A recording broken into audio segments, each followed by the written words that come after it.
Les amis, on commence.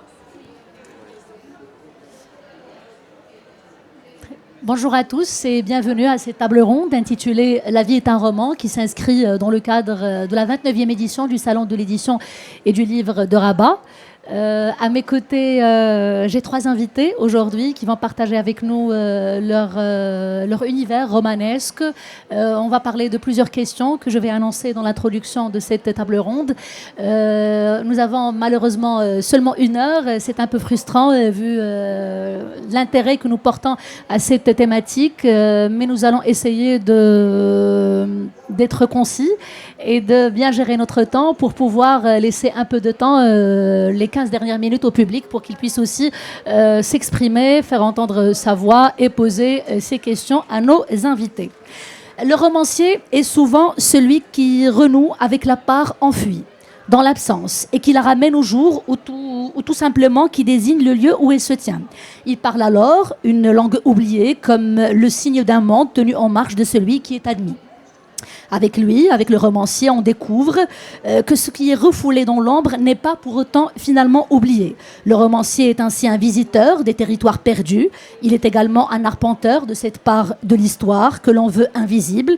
Aujourd'hui, le romancier est le chroniqueur de ce qui se passe et de ce qui s'est passé et de ce qui se passera certainement. Car si la fonction de l'historien est d'écrire le réel avec la plus grande exactitude, et avec aussi une manière de le transmettre en l'altérant le moins possible, pour le romancier, eh bien, c'est un sentiment nouveau. C'est une autre manière de voir le monde, de repenser le monde et de se situer par rapport à ce dernier et d'être toujours enfin dans le mouvement de l'histoire. Il semble d'emblée que ni la visée esthétique du roman, ni sa finalité humaniste, ou comme le disait Chateaubriand, sa compétence à traiter le problème de l'homme, ne semble intéresser l'historien. Pendant ces tables rondes, il sera donc question de parler des frontières entre l'histoire et la fiction, autrement dit, entre le réel et l'imaginaire. Ces frontières, à quoi ressemblent-elles? Sont-elles brouillées? Sont-elles claires? Sont-elles tranchées? Sont-elles étanches, poreuses? On verra comment commence-t-elle déjà? Par quoi passe-t-elle? Où s'arrête-t-elle? On aura réponse à vos questions, à vos réflexions par rapport à la question. Il sera également question de l'intime et du collectif, les identités individuelles, les identités collectives qui sont mouvantes, qui sont archipéliques, vous en conviendrez, parce que raconter l'autre, c'est finalement, nous disions tout à l'heure en faisant le briefing de cette table ronde, que raconter les autres, c'est finalement se raconter soi-même. Et puis on verra comment cette liberté que prend le romancier en faisant son travail de romancier, est-ce qu'elle est condamnée? Est-ce qu'elle subit les contraintes d'un marché où il y a des attentes, surtout dans le marché de l'édition?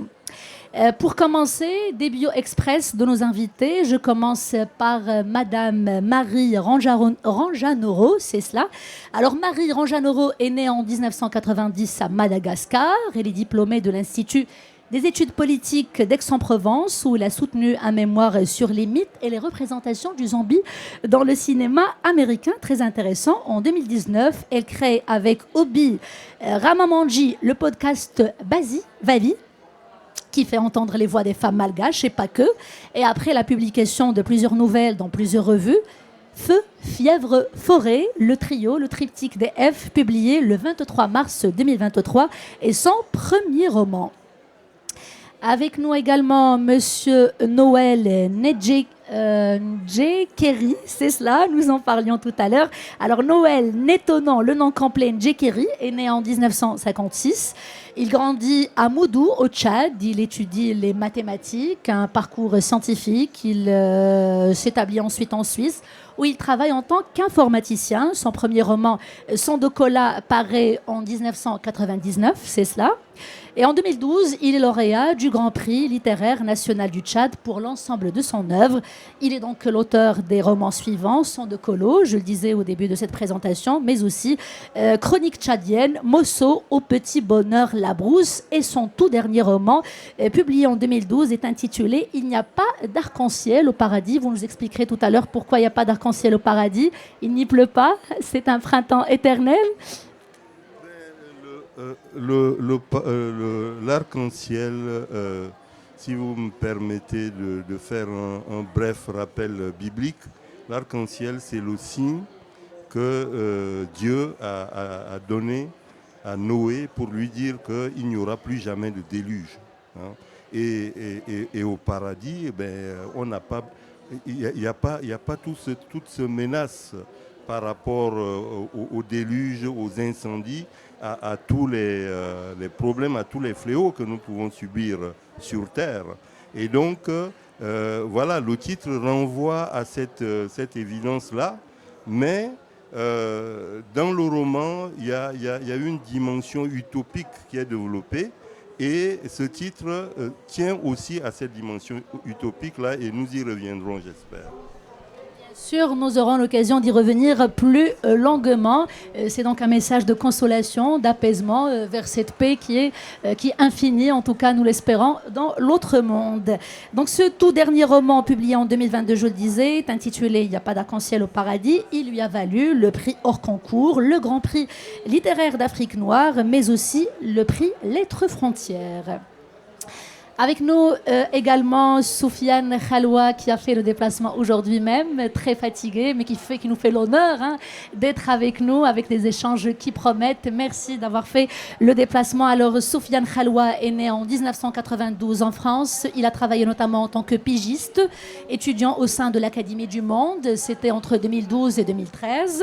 Et après un master de recherche en littérature, il se dirige vers l'enseignement. Il est aujourd'hui d'ailleurs professeur de français en région parisienne, La Vallée des Lazars, et son premier roman, quel beau titre, bien accrocheur, qui lui a valu aussi le prix hors concours. Donc je commence sans plus tarder par les questions. Le roman, un genre donc polymorphe qui a subi ou alors qui a toujours été en constante évolution car il est resté, on va dire, longtemps sans codification, contrairement à la poésie et au théâtre. Il offre finalement au romancier tout d'abord une liberté formelle et thématique. Une question toute simple pour commencer, je commence avec vous, Marie. Une question toute simple, pourquoi le choix du roman ?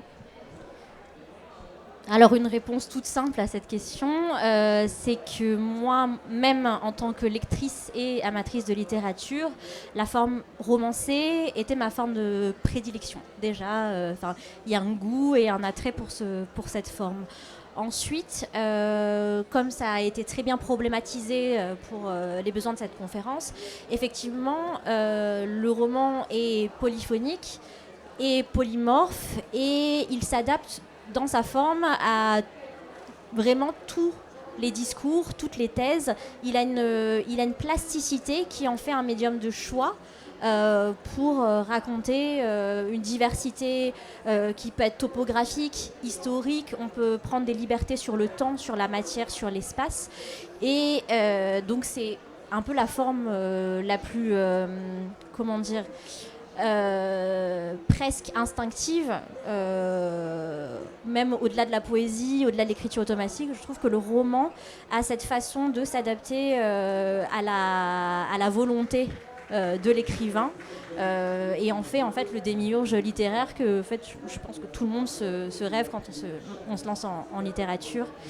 Moi j'ai abordé un sujet qui est historique, qui est très sensible dans le contexte politique malgache post-colonial, dans ses rapports avec la France notamment, son ancienne autorité coloniale.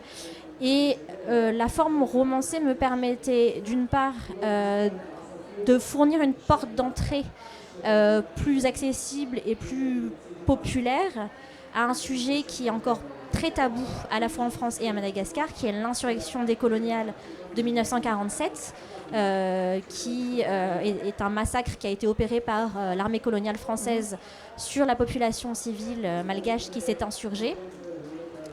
Et donc ce sujet étant tabou, le fait d'écrire un roman permet aussi d'amener des gens qui sont venus pour l'attrait de la littérature, pour diverses raisons, l'attrait d'une nouvelle forme littéraire, d'une nouvelle forme d'expression. Moi, c'est mon premier roman, donc la curiosité d'une primo-romancière. Et je pense que tout ce qui est le tabou et l'autocensure pour aborder ce sujet sont pas annihilé, évidemment, parce que le tabou est très très fort, mais un petit peu raboté par rapport à aller chercher les enjeux de ce sujet, de cette période historique, dans des livres d'histoire, dans des récits d'historiens, ou même dans les archives, qui, je le rappelle, sont une matière publique qui appartiennent à tous et qui nous revient de droit, mais dont on s'éloigne en tant que citoyen, en tant que sujet politique.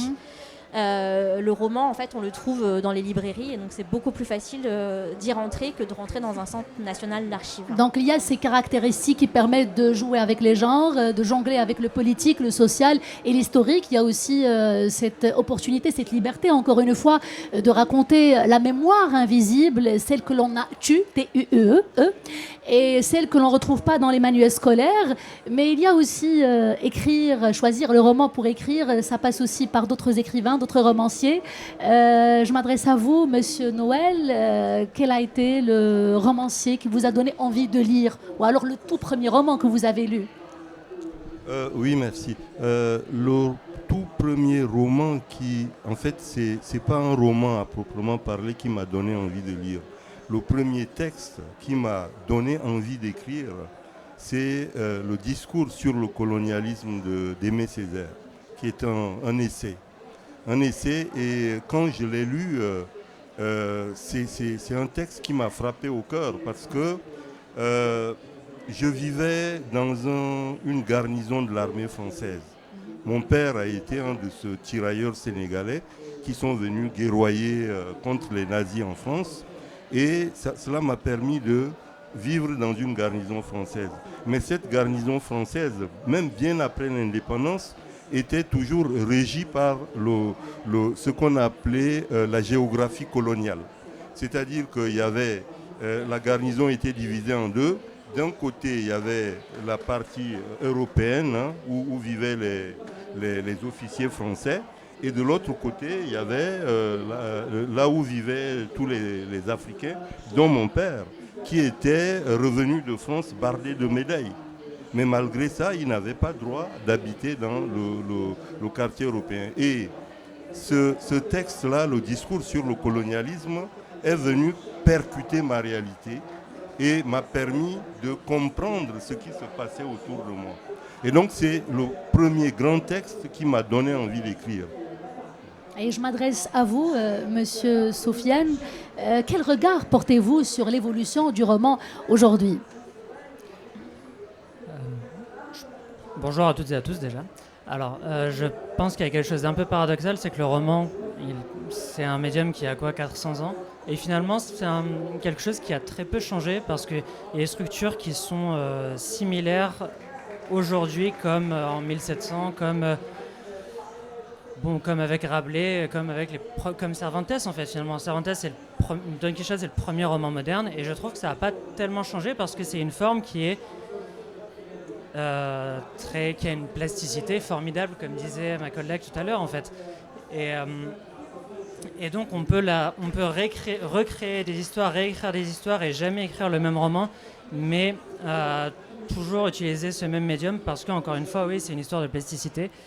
Et pour ce qui est de l'évolution, si on parle de modification, je parlerai de narration. J'ai l'impression qu'aujourd'hui on est beaucoup plus porté sur la première personne, et je sais que moi, on parlait de goût littéraire, je sais que je préfère vraiment les romans à la première personne, et c'était naturel pour moi d'écrire mon roman à la première personne aussi. Et donc il y a eu cette évolution avec, finalement ça suit aussi les évolutions des sciences humaines, parce que l'avènement de la première personne dans la narration, c'est venu aussi avec l'avènement de la psychanalyse et de l'intime et tout ça, et donc j'imagine que ça va encore évoluer en fonction de comment évolueront les sciences humaines. On ne peut pas parler du roman sans évoquer l'art du roman de Milan Kundera. Et j'ai retenu pour nous cette phrase: le roman ne peut pas et ne peut plus vivre avec l'esprit de notre temps. S'il veut encore progresser, puisqu'on parle de l'évolution du roman, il ne peut le faire que contre le progrès de ce monde. Qu'en pensez-vous, Marie Angianoro? Kundera nous plonge toujours dans des abysses de réflexion. Effectivement, c'est très très difficile de résumer ou de réagir à chaud effectivement à la subtilité, la complexité de son discours. Mais je reviens sur l'intervention de Soufiane. Il y a effectivement une prévalence du jeu et de l'individualité. Je pense qu'il y a toujours qui a toujours connu son germe dans le roman, parce qu'il y a une subjectivité qui permet de remettre, de porter la narration à travers les yeux, à travers un point de vue. Et effectivement, aujourd'hui, on est pour ou on est contre, mais la prévalence du jeu, elle est partout. Elle est partout parce qu'on est toujours en train de témoigner. Enfin, chaque adolescent, chaque personne a les moyens de sa narration, de son expression, de la diffusion de sa vie, de son quotidien. Et en fait, le roman, il a ce côté-là un peu, peut-être Enfin, je vais être un petit peu...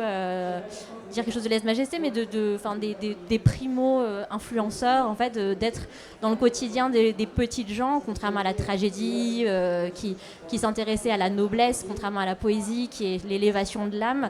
Le roman parle de ce qui se trouve dans l'égout, dans le caniveau, c'est quelque chose de très populaire et de très trivial finalement. Et donc en fait il se met à la portée de tout le monde, de l'individualité. Moi, ce que je trouve formidable en fait dans cet art-là, en fait, c'est qu'il y a une forme de démocratie, de popularité qui n'existe pas dans les autres formes littéraires en fait. Justement, Milan Kundera, il disait que le roman, ce n'est pas un genre, finalement c'est un art à part entière qui permet au romancier de raconter les choses, les événements à sa façon, à partir bien évidemment d'une fiction, mais raconter le réel à travers cette fiction. Et là, il offre à lui-même tout un monde à explorer et à découvrir. Qu'en pensez-vous, Monsieur Noël ? Oui, je suis tout à fait d'accord avec ce qu'a dit Kundera. Et pour vous donner une idée de ce qui fonde un peu ma position, c'est que au Tchad, on a on les appelle des griots en Afrique occidentale, mais chez nous, c'est les Gostards. Et les Gostards, ils disent notamment que, en fait, le monde qui nous habite est beaucoup plus vaste, beaucoup plus fantasque, beaucoup plus riche que le monde que nous habitons. Hein. En d'autres termes, le monde que nous habitons, c'est ce monde-là, tout ce qui s'y passe, etc., ça se rattache à l'histoire. Hein. Et le monde qui nous habite, dans lequel on peut voir, je ne sais pas, des ânes volés, des éléphants volés, etc., c'est un monde qui est beaucoup plus riche. Hein. Et c'est ce monde-là que moi je rattache au roman. Hein. Et le roman, c'est vraiment un art à part, et c'est un art qui s'invente d'un écrivain. Chaque écrivain a sa propre conception du roman. Mes deux collègues parlent du jeu. Hein. Moi, j'ai écrit des romans où, par exemple, celui-ci, ça commence avec des personnages, des héros, si vous voulez, mais le personnage final, c'est une île. Hein, c'est une île. Et donc, on invente, c'est un art qui s'invente, je pense, à travers chaque texte publié. Soufiane, qu'est-ce que vous en pensez ? Est-ce qu'on peut, à partir justement de ce monde intérieur vaste, infini, avec des ressources extraordinaires, raconter cet autre monde, le monde qui nous entoure, avec l'autre, avec grand A, et raconter finalement un monde transhistorique où le passé et le présent se caressent, se côtoient, s'entremêlent. Je suis complètement d'accord. Je vais raconter une anecdote. En fait, récemment, dans une rencontre, on m'a posé la question, on m'a demandé si, au moment d'écrire mon roman, j'étais au Maroc, donc, puisqu'il se passe au Maroc, à l'est du Maroc. Est-ce que j'étais au Maroc sur place pour décrire ou est-ce que j'étais loin ? Et en fait, j'ai répondu que je n'aurais pas pu écrire si j'avais été sur place, parce que je me nourrissais de ce que j'avais vu pendant mon adolescence quand j'y allais chaque été, et j'essayais de recréer ça. Et mes souvenirs étaient fidèles, hein, mais ma manière d'écrire ça, en fait, était beaucoup plus nourrie de sentiments personnels, de perceptions personnelles. Et c'était comment dire, ça m'a permis une réécriture en fait de l'endroit et une recréation de l'endroit. Voilà. Je suis désolée, on a besoin du micro pour changer les piles. 2 secondes. Madame. En attendant, je vous pose ma question, je vous passe le mien, comme ça on n'arrête pas notre échange. On va revenir à l'instant à l'intitulé de cette table ronde. La vie est un roman, donc la vie avec ses chapitres joyeux et tristes, lumineux et sombres, avec ses doutes et ses incertitudes. En quoi peut-elle être un roman ? Alors, la vie, donc, comme je viens de l'expliquer, par rapport au monde intérieur et puis qui englobe le monde que nous habitons, la vie, en fait partie de ce qui nourrit, de ce qui alimente aussi notre monde intérieur. Hein. Et c'est en cela que la vie est un roman. Il y a des histoires qu'on trouve parfois dans les romans, qui nous paraissent totalement impossibles, improbables. Hein. Et puis, quelques jours, quelques mois, quelques années après, la vie nous montre que ce qu'on a trouvé dans ce roman est en deçà de la réalité. Hein. Et ça, c'est une expérience qu'on fait très très souvent. Et dans ce sens-là, on peut dire que la vie est un roman. Sofiane, la vie est un roman, ça vous parle ? À quel point vous êtes sensible à cela ? Cette phrase toute simple, mais qu'on dit long sur le. D'abord, je vais rebondir sur ce qu'a dit mon collègue, parce que en fait, on peut développer ça en parlant de clichés, parce que c'est vrai que la réalité souvent est encore plus romanesque que ce qu'on peut trouver dans un roman, et ça nous arrive aussi au moment d'écrire quelque chose de se dire non, je vais pas écrire ça, c'est cliché, ça correspond pas à la réalité, alors qu'en réalité, ça pourrait l'être complètement, ce serait pas juste cliché, la réalité peut être encore plus romanesque que ça en fait. Et il y a toujours un équilibre à trouver. Bon, voilà, je voulais rebondir là-dessus. Et sinon, je parlerai de regard. Et là, je pourrais faire un parallèle avec la poésie. Si la vie est un roman, c'est juste qu'il faut avoir les bonnes lunettes pour voir que c'est un roman et pour voir le roman dans certaines scènes du quotidien et pour pouvoir le transformer de cette manière. Et donc, c'est juste une question de regard. Et on en a beaucoup parlé en poésie, dans la théorie littéraire sur la poésie. On parle beaucoup il faut voir le monde d'une certaine manière, et le poète est voyant et voleur d'effets, etc. Et vous parlez de lunettes, comment doivent être ces lunettes ? Enchanteresses, colorées, pessimistes, réalistes, tout cela à la fois ? Tout à la fois, je pense. Les meilleurs romans sont ceux qui nous font rire et qui nous font pleurer en même temps. Donc oui, tout à la fois. Et si la vie est un roman, que serait le roman ? Est-ce qu'on peut dire que le roman, c'est finalement l'ensemble de ses vies et ses destins croisés ? Ou est-ce cette manière, cette liberté d'explorer le monde ou d'explorer l'existence ? En tout cas, c'est comme ça que Milan Kundera, j'y reviens encore une fois, qui le définit. C'est l'exploration de l'existence, avec grand E. Oui, en fait, il y a chez le romancier, mais comme tout artiste, il y a cette pulsion créatrice. Et moi, j'ai le sentiment que en fait, la créativité artistique, et ça ne concerne pas que le monde littéraire, mais aussi l'art plastique, l'art pictural, se joue dans ce léger décalage qu'il y a entre la réalité et le désir, et qui crée en fait une marge de frustration, un appel d'air qui demande à être rempli. Et c'est avec cet espace-là dont on dispose qu'on va pouvoir créer. Et je suis très sensible à ça. Je suis très sensible à ce qu'avait dit Sofiane par rapport à l'écriture. Moi aussi, j'avais écrit sur Madagascar alors que j'étais en France. Et en fait, effectivement, c'est le souvenir et la perception différée et décalée des lieux, des actes, des sensations qui créent le roman, et non la description mécanique, scientifique, très aride en fait de ce qu'on voit. Sinon, ça ne serait pas du roman en fait. Si cette réalité-là n'était pas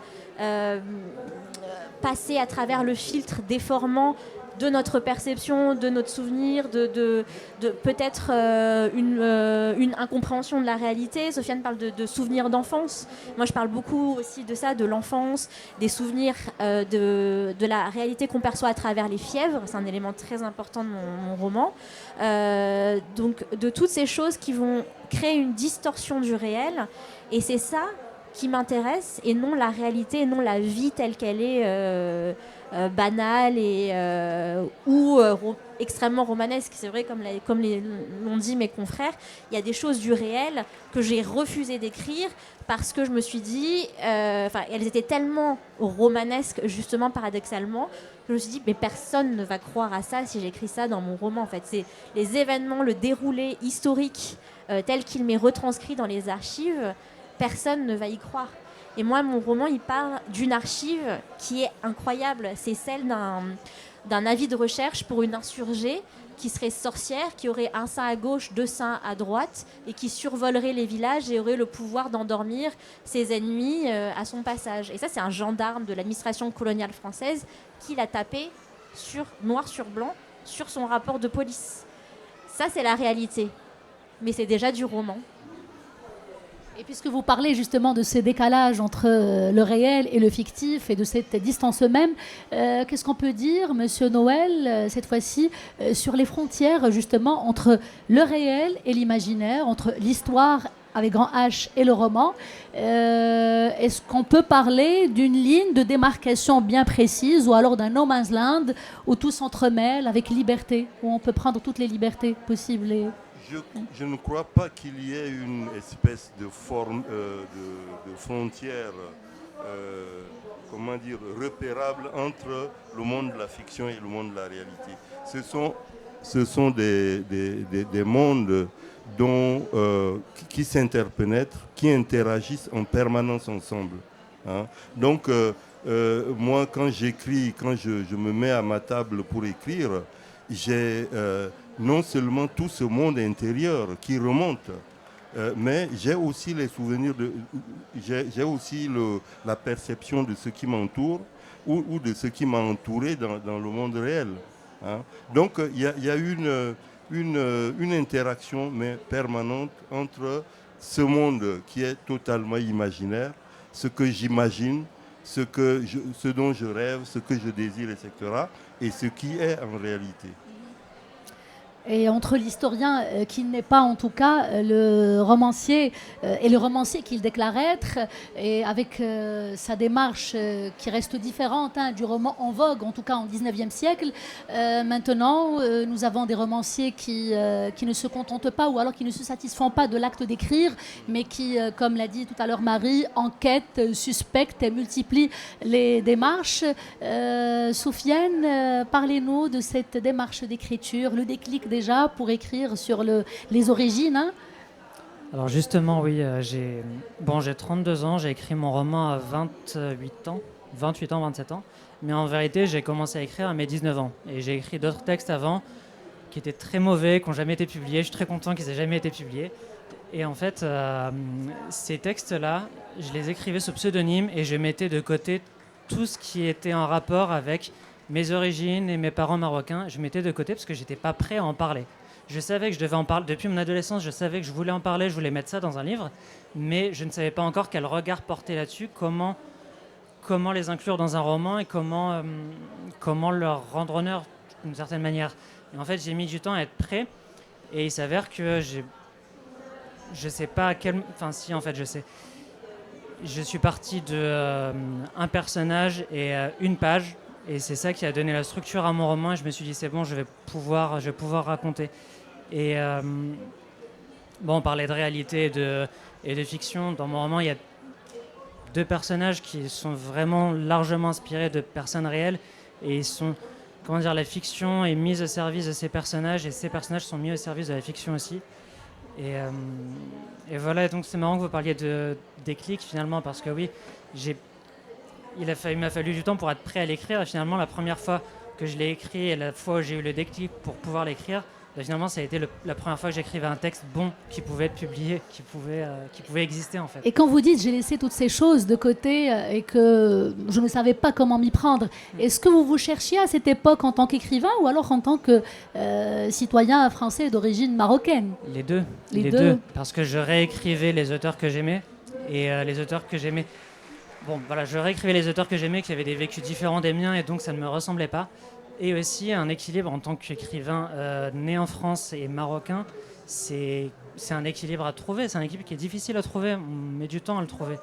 Et je pense que j'ai fini par le trouver. J'imagine que c'est changeant comme tout ce qui est en rapport avec l'identité et que ça changera encore. Mais en tout cas, une fois que j'ai trouvé un équilibre satisfaisant, j'ai pu l'écrire. Donc oui, c'était les deux.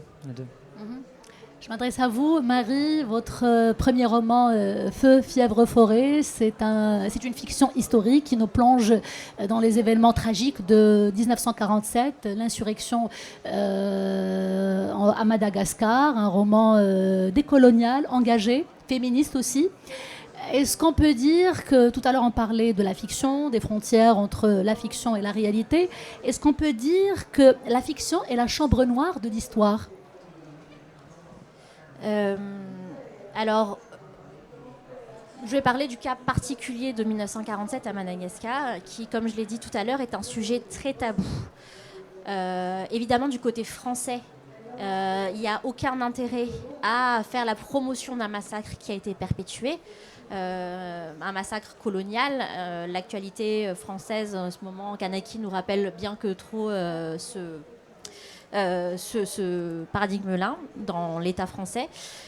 Et d'autre part, du côté malgache, il y a la honte d'avoir perdu cette guerre coloniale, à l'inverse des narratifs algériens ou vietnamiens qui ont un fort une forme identitaire et nationaliste forte. À Madagascar, en fait, il y a un tabou et un silence. Effectivement, cette réalité, cette histoire ont été tues des deux côtés. Il faut voir en fait le volume par exemple, de thèses qui sont faites par des franco-malgaches sur la guerre de 1947. Elle est dérisoire, elle est risible. En fait, vous avez une page A4 pour le nombre de thèses sur le sujet, de thèses historiques. Et ça démontre en fait qu'il n'y a pas de... Enfin, il y a toujours une pudeur ou alors une peur ou peut-être une honte, en fait, des sentiments de censure par rapport à cette histoire. Et j'aime beaucoup l'expression que vous avez utilisée, l'antichambre de l'histoire, ou la chambre noire, ou en tout cas la face cachée, parce qu'en revanche, côté littérature, il y a un certain nombre, une bonne quinzaine de romans et d'œuvres poétiques sur 1947. Bon, il y a l'excellent Nour 1947, bien sûr, de Jean-Luc Reherman. Très récemment, Zébu Boy d'Aurélie Champagne. Voilà, il y a énormément de romans sur le sujet. Et en fait, le roman, parce qu'il a cette plasticité et cet ADN libertaire, permet justement de prendre des libertés avec l'histoire, de prendre des libertés et de la distance avec un sujet qui est éminemment politique et sensible, et d'aborder de façon presque psychanalytique les conséquences, le ressenti de 1947. Moi, je ne l'aborde pas du tout comme une historienne, je n'ai pas du tout la légitimité, j'ai consulté quelques archives évidemment, j'ai parlé avec les historiens, et certains historiens ont corrigé mon manuscrit, mais ce n'est pas un travail ni universitaire ni de chercheur. Et j'ai toujours défendu ce point de vue. Et en défendant ce point de vue qui peut être vu comme un manque, est en fait une façon pour moi de me défausser et de dire ça n'est pas la réalité, ça n'est pas l'histoire, c'est la digestion de l'histoire, du traumatisme de 1947, de son héritage pour ma génération qui est la troisième après les faits. Et donc, effectivement, ça se joue à des strates presque inconscientes de l'esprit. Moi, effectivement, j'ai fait mes études dans le système français, donc il y a encore cette relation très tendue et très intriquée entre Madagascar et la France, qui n'a pas fait son exorcisme ou sa psychanalyse décoloniale. Et peut-être que le roman, ou en tout cas la création artistique, permet de le faire mieux que en fait, le discours politique ou autre. Et dans la sérénité, sans violence aucune. Je pense que nous partageons tous, nous serons tous unanimes par rapport à la réflexion que vient de partager avec nous Marie, pour dire que finalement, le roman, ça reste ce réservoir de tous les épisodes omis par l'histoire, telle que écrite dans la version officielle, parce que finalement, l'histoire est toujours racontée par les vainqueurs, et avec tout le pouvoir et l'impact social et politique sur les peuples. Qu'est-ce que vous en pensez, Monsieur Noël? Est-ce que la fiction, en tout cas, y parvient toujours, de jouer ce rôle qui est extraordinaire, de raconter l'histoire cachée, invisible? Elle n'y parvient pas toujours, mais elle essaie en tout cas. Et pour ce qui me concerne, ce livre-là, Il n'y a pas d'arc-en-ciel au paradis, c'est un livre qui aurait dû être mon premier roman. hein, mais pour des raisons qui tiennent à l'instabilité politique au Tchad, j'avais réuni de la documentation pour l'écrire et puis j'ai dû fuir le Tchad. Hein, et j'ai perdu cette documentation une première fois. Je me suis retrouvé par les hasards des études en Suisse. J'ai publié d'autres livres et en 2014 m'est revenue l'idée d'aller jusqu'au bout de ce livre-là. Parce qu'il y a eu un fait historique en 2014 que vous connaissez tous ici, qui était l'enlèvement des filles de Chibok. Ça s'est passé au Nigeria. Hein. Boko Haram avait enlevé 266 filles, dont certaines n'ont jamais été retrouvées. Et donc, je me trouvais en résidence d'écriture aux États-Unis à ce moment-là, et je cherchais un angle d'attaque pour écrire ce roman, et je l'ai trouvé avec cet événement. Et donc, ce livre raconte, je dirais, comment dire, à l'arrache comme ça, je dirais 120 à 150 ans d'histoire de l'Afrique subsaharienne. Hein. C'est-à-dire que je partais... Avec les événements tragiques de l'esclavage transsaharien, les empires négriers. Voilà. La question était simple. Hein. Comme je vous le disais au début de cet échange, j'ai grandi dans un milieu, dans une garnison, ce qui m'a permis d'aller très tôt à l'école, hein, même à l'école maternelle avec des petits Français. Et quand je rentrais à la maison, je retrouvais mes parents. Mon père, il parlait un français petit nègre, hein, les Français de garnison. Et ma mère ne savait pas parler français. Donc je retombais dans le monde traditionnelle africaine. Et dans ce monde-là, la traite dont on me parlait, c'était la traite transsaharienne, c'est-à-dire celle qui consistait à déporter les Noirs vers l'Afrique du Nord et le Moyen-Orient. Et puis quand je suis entré au lycée, on a commencé à apprendre une histoire de la traite, mais c'était uniquement de la traite transatlantique, c'est-à-dire la traite, la déportation des Noirs d'Afrique vers les Amériques. Et quand je posais à mes professeurs la question de savoir, mais pourquoi est-ce qu'on ne nous parle pas de cette traite qui nous concerne directement, on me dit non, ce n'est pas inscrit au programme. Hein. Et donc, je me suis lancé le défi d'essayer d'écrire un livre sur le sujet, parce que j'aurais voulu, moi, étudier l'histoire. Et pour des raisons qui tiennent encore à des choix politiques au Tchad, on m'a poussé vers des études scientifiques, d'où les mathématiques, etc. Mais j'ai toujours continué à cultiver ma passion pour l'histoire et j'ai essayé dans ce livre-là de répondre à la question de savoir pourquoi l'Afrique en est là où elle est. Et quand on pose la question à la plupart des Africains, ils vont vous dire « Ah ben c'est la colonisation occidentale » et ils vont s'arrêter là. Or, cette histoire-là, ce qui explique l'Afrique d'aujourd'hui remonte bien plus loin que la colonisation occidentale. Et donc, d'un mot, ce livre-là est construit sur un minimum de 4 cercles. Hein, je vais passer ça rapidement en revue. On commence l'histoire avec un jeune homme qui est couché et on le retrouve à la fin. Ça, c'est le premier cercle. Ensuite, il y a un deuxième cercle, c'est une île du lac Tchad qui tourne sur elle-même, hein, et qui navigue à travers le bassin lacustre. Ça, ce sont les deux cercles suivants. Et enfin, il y a la répétition de l'histoire. Et pourquoi j'imbrique tout ce cercle-là?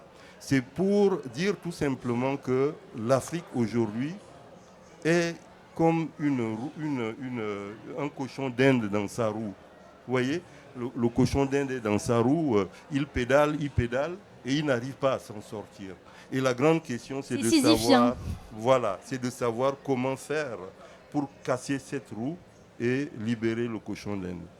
Je vous redonne la parole, Marie, puisque votre roman traite aussi d'un événement majeur de l'histoire coloniale. Je partage avec vous cette citation d'Édouard Glissant, parce que la mémoire historique fut trop souvent raturée. L'écrivain doit chercher, creuser, fouiller cette mémoire à partir de traces parfois latentes qu'il a repérées dans le réel. Quand on est jeune écrivain comme vous, jeune romancier, où est-ce qu'on repère ces vérités latentes ? Oui, c'est vrai. Comme je le disais, en fait, c'est une histoire qui n'est pas enseignée ni dans le cursus malgache, ni dans le cursus français. En tout cas, pas. Elle est enseignée dans le cursus malgache, mais de façon assez pudique et prudente, parce qu'il y a aussi eu des épisodes de collaboration. Il y a eu des familles qui se sont déchirées, des familles au sein de familles malgaches sur cet épisode-là. Donc c'est très très sensible. Et moi-même, donc la première fois que j'ai eu un contact avec cette histoire, c'était à l'âge de 17 ans en terminale, et c'est une professeure d'histoire française qui s'est battue contre son administration et contre la coopération culturelle à Madagascar, française à Madagascar, pour faire venir des historiens dans mon lycée français, donc qui est un haut lieu de poursuite coloniale en fait, pour faire entendre cette histoire. Et en fait, c'est drôle que cette situation soit d'Édouard Glissant, parce qu'en fait, il y a aussi une réécriture de ces auteurs-là qu'on remet en avant au gré de l'agenda politique ou de la perception, de la psychologie actuelle qu'on a du passé. Il y a toujours une réécriture perpétuelle sur les traces du passé, et il y a toujours un agenda. En fait, là, il ne faut pas croire que raconter l'histoire, c'est un travail scientifique, neutre, d'expérimentation, qui va de causalité à effet. En fait, le travail historique, il est toujours biaisé, il est toujours animé par des velléités et des volontés politiques. C'est toujours un roman national.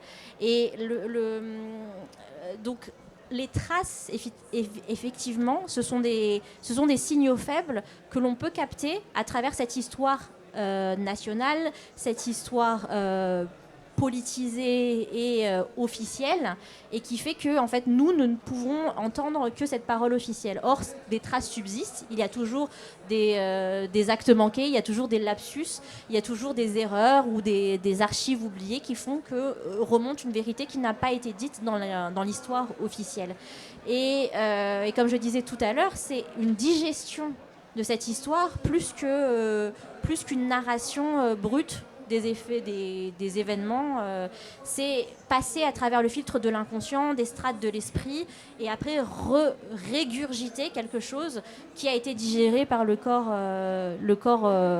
subjectif en fait de l'écrivain, du dramaturge, de l'artiste, du peintre, etc. Et moi, en tant que jeune femme, effectivement, c'est une énième, 4e, 5e, 6e réécriture de cette histoire-là, qui n'est pas celle des générations d'auteurs avant moi, parce que effectivement, déjà je suis une femme, donc j'ai pas la même perception qu'un homme. Je suis métisse, donc j'ai pas la même perception qu'un malgache. Je suis de la côte et pas des hauts plateaux de Madagascar, qui détient l'administration centrale et qui est en place en pouvoir depuis justement les temps coloniaux. Donc il y a toutes ces réécritures-là qui passent par la subjectivité, par l'expérience personnelle, par le fait qu'on est tous dans nos corridors de perception, et qu'on ne peut rendre compte que d'une réalité très subjective et très influencée par notre vécu, notre expérience et nos limites en tant que sujet. Absolument. Si c'est, comme vous le disiez, par la fiction que ce travail de réécriture est fait, que l'on peut rendre la mémoire invisible et cachée visible, je m'adresse à vous, Soufiane. Où doit se situer le romancier avant d'engager ce travail de romancier ? Au sommet de la montagne, dans la vallée, vous, auteur de La Vallée des Lazars, ou alors il doit être au milieu, hors cadre, hors paysage, le grand absent, ou l'absent finalement est absent et présent ? Je pense qu'il peut être tout à la fois, parce que sa position varie. Elle varie au fil de l'écriture et au cours de l'écriture. Il y a plusieurs versions d'un roman, enfin la plupart du temps. Je peux le dire pour mon deuxième, mais pour La Vallée des Lazars, je l'ai écrit très rapidement, donc je savais plus ou moins ce que je devais écrire, quoi. Mais je sais que ça peut évoluer, Et, bon, concernant La Vallée, dès le début, il fallait que je m'éloigne du jeu. Justement, j'ai pris le jeu, mais dès le début, il fallait que je m'éloigne du jeu parce que le narrateur pouvait être trop proche de moi. J'aurais pas pu l'écrire si j'avais pas fait ça, parce que ça aurait été autobiographique ou alors de l'autofiction et j'aurais pas voulu écrire ça.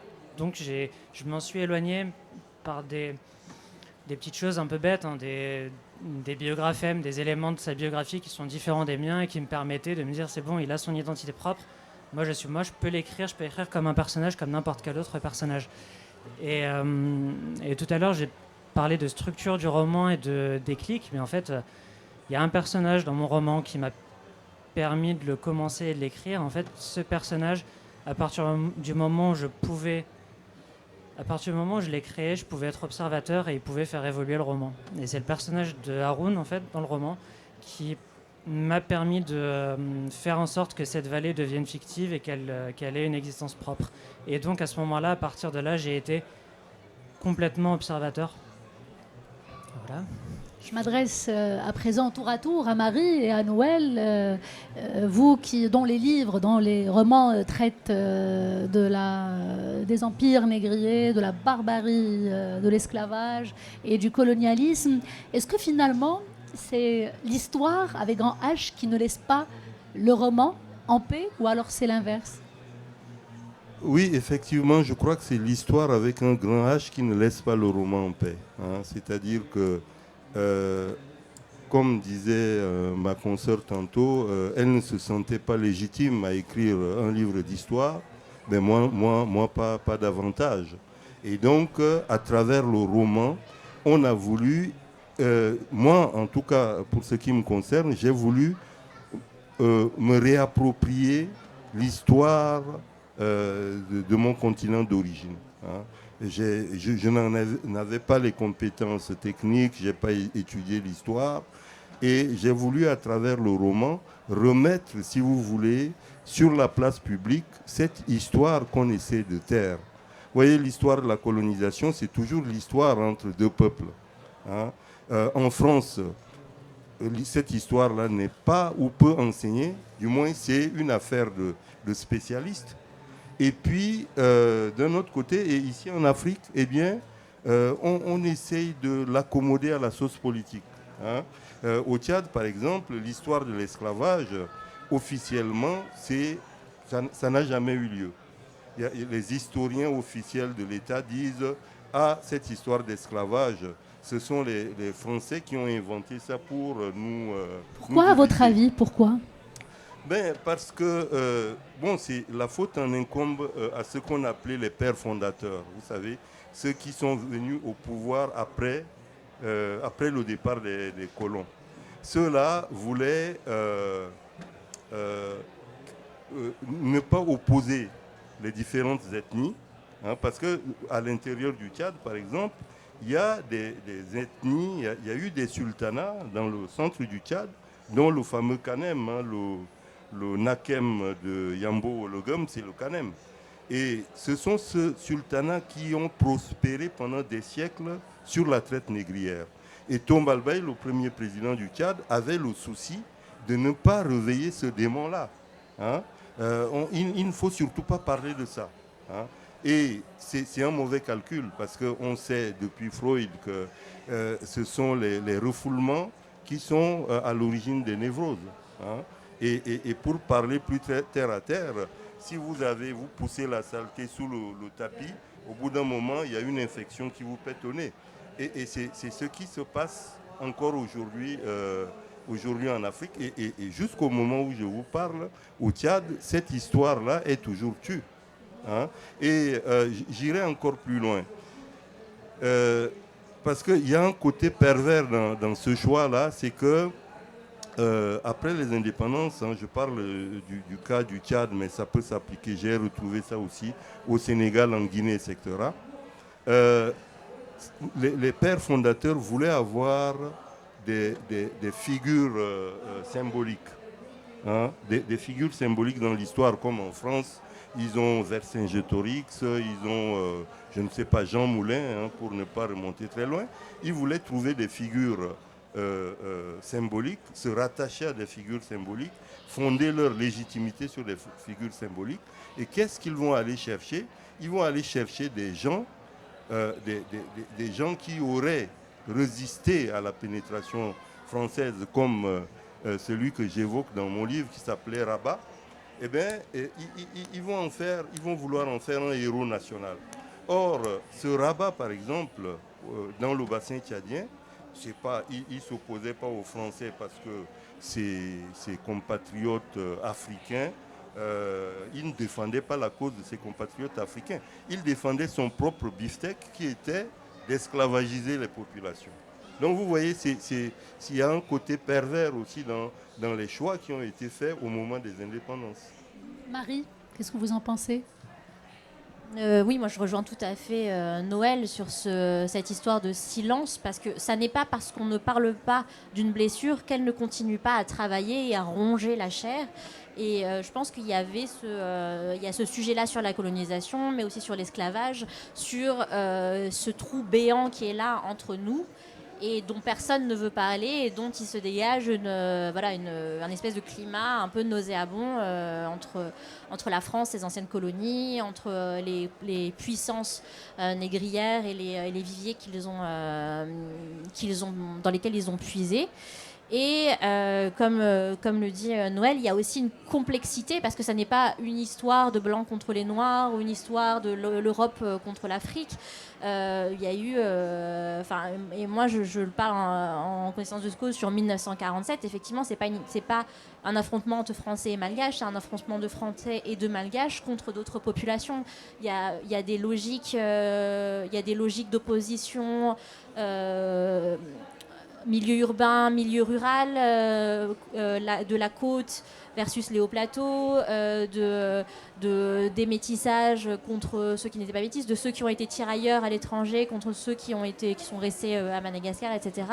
La volonté du statu quo ou la volonté de la révolution, de l'insurrection, en fait, sont des volontés qui sont diffuses dans des groupes de population, et il n'y a pas de camp bien défini, il n'y a pas de bon côté du fusil, en fait. Moi, j'ai beaucoup parlé aussi des tirailleurs qui ont été instrumentalisés par l'armée coloniale dans les insurrections et dans la contre-insurrection, justement. Donc tous les tirailleurs d'Afrique de l'Ouest, mais aussi d'Afrique du Nord, qui ont été envoyés à Madagascar, en Indochine, en Algérie, pour la répression, et qui créent en fait des blessures entre nous à l'échelle des Suds globaux, à l'échelle du panafricanisme, qui créent en fait des tensions encore vives entre nous, alors qu'on peut avoir la tentation de dire que c'est du passé, que c'est un objet qui est lointain, qu'on met à distance. Mais tant qu'on n'aura pas reconnu, ouvert la parole sur ces histoires-là, mais même la France, tant qu'elle n'aura pas fait son exorcisme et sa psychanalyse sur son sujet colonial, elle continuera à perpétuer les mêmes erreurs et les mêmes errances. C'est le cas aujourd'hui, à l'heure où on parle, elle a encore des territoires. Quand vous dites la France intellectuelle avec ses écrivains, la France officielle, gouvernement, la France culturelle, je pense. Enfin, la France en tant que territoire métropolitain. Il y a un très beau livre qui est paru il y a quelques années qui s'appelle le Triangle et l'Hexagone, sur justement le commerce triangulaire et la relation de la France à l'Afrique. Aujourd'hui, la France politique et géographique, elle est encore percluse de territoires à décoloniser. J'ai parlé de la Kanaki, mais il y a aussi la Guyane. Enfin, la question des Outre-mer, elle est encore essentielle. Et même sur son territoire, la question des banlieues, par exemple, elle est infusée de sujets coloniaux. En fait, il y a une forme d'indigénat qui persiste en France. Et en fait, tant qu'on essaye de ne pas en parler dans une volonté universaliste, assimilationniste, non, on est tous français, on est tous citoyens, on est tous sur ce territoire, mais il persiste une puanteur, un climat nauséabond qui est diffus et dont on ne veut pas dire le nom, sous peine de effectivement réveiller, comme vous l'avez dit, des souffrances. Moi, mon auteur préféré, mentor, donc Jean-Luc Reherman, qui a écrit Nour 1947, un des livres majeurs sur l'insurrection, a dit faut-il blesser à nouveau pour parler de ce sujet-là. Effectivement, est-ce que c'est nous qui réouvrons la plaie, qui grattons la croûte qui est déjà cicatrisée, ou alors, comme l'a dit Noël, moi je pense au contraire que c'est juste soulever un linge putride sur une plaie qui est là et qui ne demande qu'à être assainie. Une toute dernière question à vous, Noël, avant de refermer ce volet concernant le roman et l'histoire. Nous en parlions. Ce qui est extraordinaire, en tout cas, avec le roman, c'est qu'il offre au romancier cette liberté de raconter les événements qui sont passés pendant assez longtemps sous silence. Il peut le faire avec une certaine liberté, car finalement, demain, il ne peut pas craindre que quelqu'un vienne lui dire ah ben finalement ça s'est pas passé comme ça reste une fiction, et ça c'est extraordinaire, c'est génial dans le roman. Est-ce que cela peut nous pousser ou alors à dire cette phrase toute simple que le romancier, ou alors être romancier aujourd'hui, ça donne voix au chapitre? Oui, absolument. Absolument, ça donne droit au chapitre, ça donne droit le droit de se mêler des choses qui ne nous concernent pas forcément, hein, de nous intéresser à des sujets parfois qui se passent très très loin de chez nous. Hein. Mon dernier roman, par exemple, qui est sorti début avril, évoque mon expérience en Suisse, par exemple. Je ne parle pas du tout d'Afrique là-dedans. Donc, c'est vrai que d'écrire des livres, d'écrire des romans, ça vous donne une sorte de légitimité. Hein. Ça vous donne une espèce de licence qui vous permet de vous mêler un peu de tout. Hein. Même si ça peut vous revenir en boomerang, hein. On peut vous reprocher de ne pas être, d'ailleurs, mon livre, qui est mon dernier livre, suscite un peu de controverse par rapport à ça. Hein. Mais vous savez, j'ai vécu, je suis arrivé en Suisse à 23 ans, j'ai dépassé la soixantaine, donc j'ai beaucoup plus vécu en Suisse qu'en France, et de ce fait-là, je me sens légitime pour écrire sur ce pays-là. Excellent. Soufiane, on aborde à présent la question de l'intime et du collectif pour pouvoir faire le tour de la question. Quand on écrit, il y a l'identité individuelle, il y a l'identité plurielle, l'identité collective. L'historien, nous parlions tout à l'heure d'historien, ça cherche la vérité avec exactitude, avec les données, de manière documentée. Que cherche le romancier? Sa vérité, la vérité des autres, ou tout simplement la vérité avec grand V? Il cherche une vérité qui soit personnelle, mais qui concerne absolument tout le monde aussi. Et mon éditrice, sont plusieurs éditeurs. En fait, il y a une éditrice qui vient du sud-ouest de la France. Et en fait, quand elle m'a rencontré pour me dire qu'elle a aimé mon bouquin, elle m'a dit qu'elle a été touchée par mon bouquin et que toutes ces histoires d'identité lui rappelaient son grand-père qui était dans le sud-ouest de la France et qui parlait pas français, et plein de choses comme ça. Et en fait, c'était un décor complètement différent du mien et de celui de mon livre, mais elle a trouvé un écho dedans. Et donc, j'ai plusieurs retours de lecture comme ça qui montraient qu'en parlant de l'intime, on peut essayer de toucher l'intime d'énormément de gens avec des vécus complètement différents. Et c'est à ce moment-là que le roman naît. C'est à ce moment-là que la fiction naît. C'est au moment où la fiction personnelle devient celle de tout un chacun et peut être possédée par tout un chacun et réécrite par tout un chacun. Et ce cheminement, ce travail de romancier, quand le romancier décide de l'entamer, il a comme outil, comme ressource, l'imagination et la mémoire. Vous, comment vous jonglez entre les deux? Finalement, l'imagination et la mémoire, ce sont deux moyens de survie, hein, pour les homo sapiens que nous sommes, dans un monde où tout bascule, un monde qui change constamment, pleine mutation, où tout n'est pas rose, un monde qui fait peur parfois. Oui, effectivement, c'est tout à fait pertinent ce que vous dites, parce qu'on a longtemps cherché ce qui nous différenciait du reste des grands singes. Alors on a dit que c'était peut-être le fait de se tenir debout, et puis en fait finalement il y a d'autres plantigrades, c'est le fait d'utiliser des outils, d'avoir une main préhensible, et en fait il y a d'autres singes qui le font. Et finalement aujourd'hui il y a des théories qui émergent qui disent qu'en fait ce qui nous différencie en tant qu'humains, c'est notre capacité à créer des fictions personnelle et collective, et à y croire en fait de façon collective. Et en fait je trouve que c'est très très beau, et ça remet la fonction d'auteur un peu au centre de cette humanité là où moi j'ai eu beaucoup de problèmes à à me dire autrice ou à me lancer dans cette carrière-là, parce que je me suis dit, est-ce qu'on a encore besoin d'un énième auteur dans ce maelstrom de livres? Est-ce qu'on n'a pas plutôt besoin de gens qui règlent les problèmes écologiques, les problèmes sociaux, voilà. Finalement, la fonction d'auteur, elle est un peu parasite sur la société. Il ne crée pas, il ne produit pas quelque chose qui va pouvoir se manger ou qui va être utile. Mais finalement, cette théorie que la fiction, c'est ce qui nous rassemble en tant qu'humanité et c'est ce qui fait notre humanité, ça m'a réconcilié un peu avec ce paradoxe-là.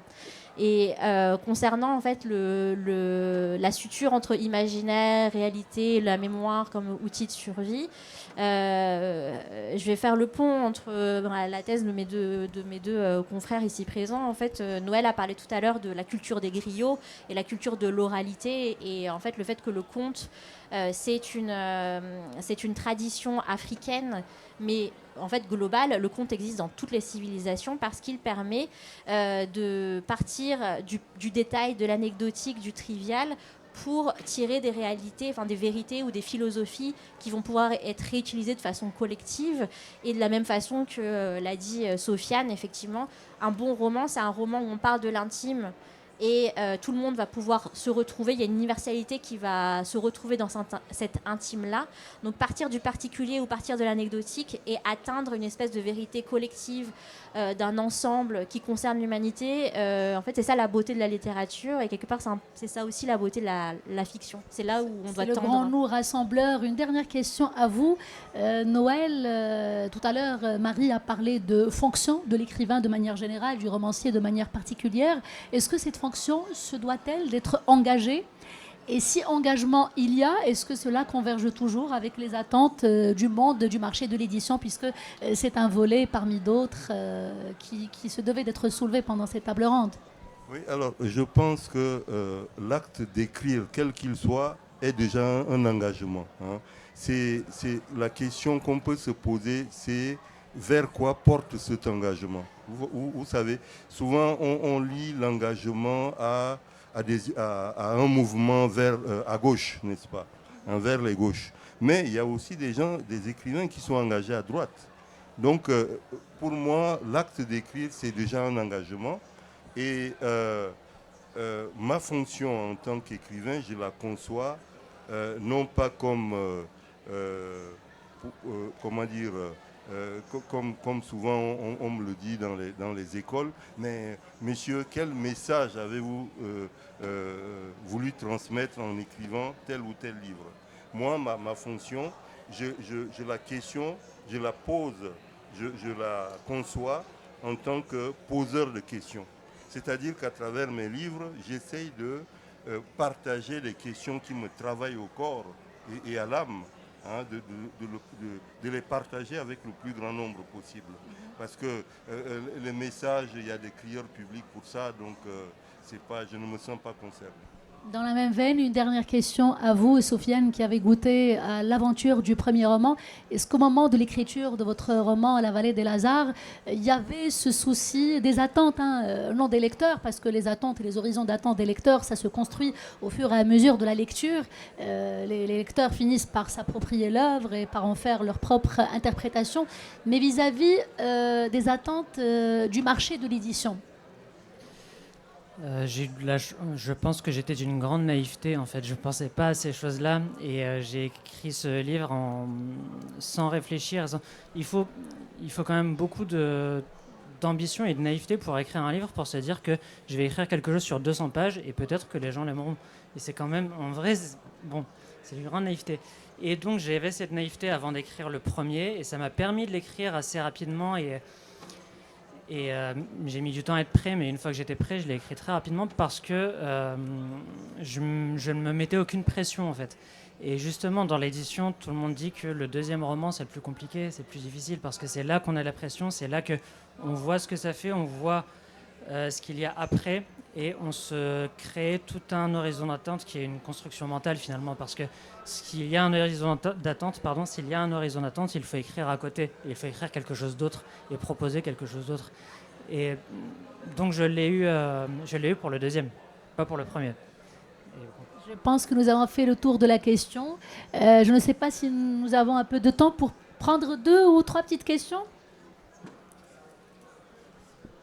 On s'arrête? On prend 2 questions?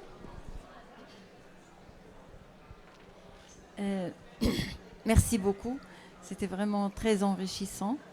J'aurais bien aimé avoir les titres des 3 romans, parce que ça m'intéresse beaucoup. Alors, je voudrais revenir à cette question du jeu et au roman qui trace la vie personnelle et parfois personnelle et historique. Il y a eu, pendant les années 2000, 90 et 2000 au Maroc, pas mal de femmes qui ont écrit leur vie. Et on a parlé de ces femmes, on a dit, c'est pas des romans, c'est des témoignages. Et je voudrais avoir votre avis là-dessus parce que moi, je suis francophone, mais je suis angliciste aussi. Et les romans que les romancières anglaises avaient écrits sur leur vie sont des classiques. Mais quand une Marocaine écrit un roman sur sa vie ou écrit sa vie, tout simplement, c'est un témoignage, c'est pas un classique. Donc, je ne sais pas si vous pouvez me donner votre avis là-dessus. Merci. C'est-à-dire, en fait, je me pose la question, c'est quoi un roman? C'est une question naïve, hein. Je suis linguiste. L'opposition entre... Je suis désolée, Sofiane, on prend d'autres questions et après on y répond.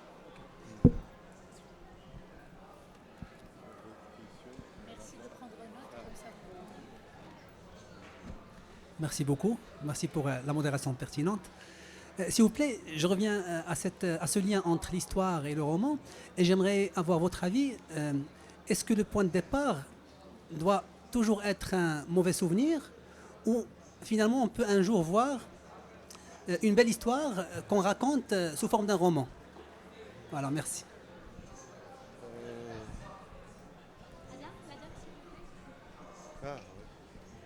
Merci. Vous avez été plusieurs à parler de l'envie de raconter une partie de l'histoire tue et en même temps de vous affranchir de l'exactitude historique à travers le roman. Et je voulais vous demander comment vous faites la part des choses justement entre ces deux volontés qui me semblent de prime abord un peu paradoxales. Voilà.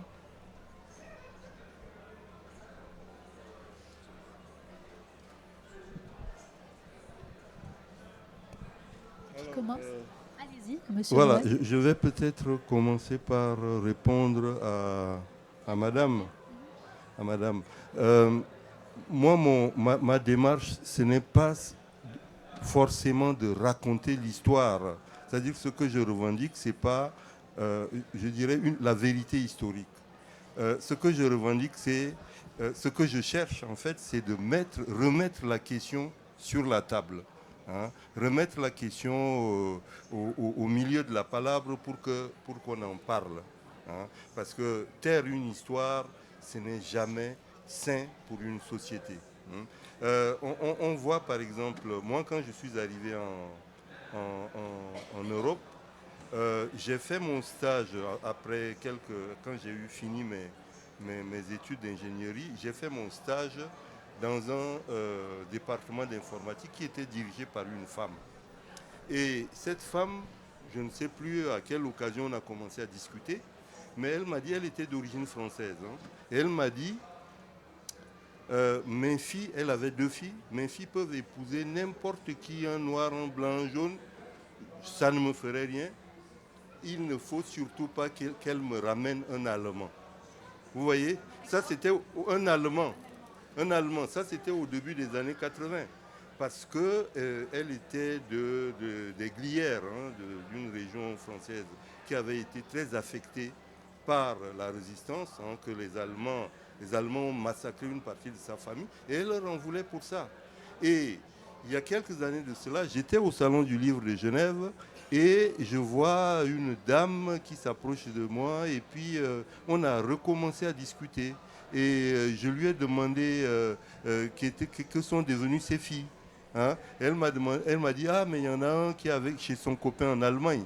Mais vous voyez, donc, il y a quelque chose qui s'est passé entre-temps. Hein. Il y a quelque chose, et ce quelque chose, c'était quoi? C'est qu'il y a eu des échanges, on a décidé, les Allemands, comme les Français, ont décidé de mettre cette histoire sur la table. Ça passe par Arte, ça passe par des rencontres entre historiens, etc. Et donc, on a aplani, on n'a pas aplani, on a vidé cette histoire de sa charge haineuse. Hein. Donc, c'est ça, moi, mon ambition, c'est de remettre la question à l'ordre du jour. Quant à votre question qui est très pertinente, que je trouve très pertinente, elle montre à quel point on perçoit les écrits des femmes avec des lunettes de machistes encore aujourd'hui. Hein. Un homme raconte sa vie, mais c'est un roman, et puis quand une femme raconte sa vie, on parle de témoignage. Donc c'est une manière aussi de baisser peut-être la qualité littéraire de la femme. Hein. Je ne vois pas d'autre explication à ça. Et puis, messieurs, votre question, c'était... le point de départ. Est-ce que le roman peut s'écrire à partir d'une expérience heureuse? Ah oui, absolument. Absolument. Il y a des souvenirs d'enfance, par exemple, qui sont... moi, je me rappelle un roman qui m'a beaucoup marqué, un tout petit roman de Philippe Claudel, qui s'appelle... Il y a l'Excelsior là-dedans. Mais il raconte, c'est un tout petit roman où il raconte ses souvenirs d'enfance, comment son grand-père l'a mené dans un café, le café Excelsior. Ça s'appelle. Si vous trouvez ce roman, lisez-le. C'est vraiment une expérience très heureuse de la vie. Hein. Donc un roman, ça peut raconter une expérience totalement heureuse. Moi, je ne crois pas trop aux gens qui cherchent l'inspiration dans l'alcool, dans la drogue, ou qui attendent de souffrir suffisamment pour écrire un roman. Les paradis artificiels. C'est malheureusement... Vous voulez vous exprimer, Soufiane? Non, c'est bon. Ah bon, Marie? ah bon, d'accord. Mais tout a été dit. Ah bon, merci Il a beaucoup. été exhaustif. Merci d'avoir répondu présent. Merci d'avoir pris part à cette table ronde. Il y a malheureusement fort à dire encore concernant la question, mais le temps qui nous est imparti s'est écoulé. Merci de votre présence et à bientôt. Merci beaucoup.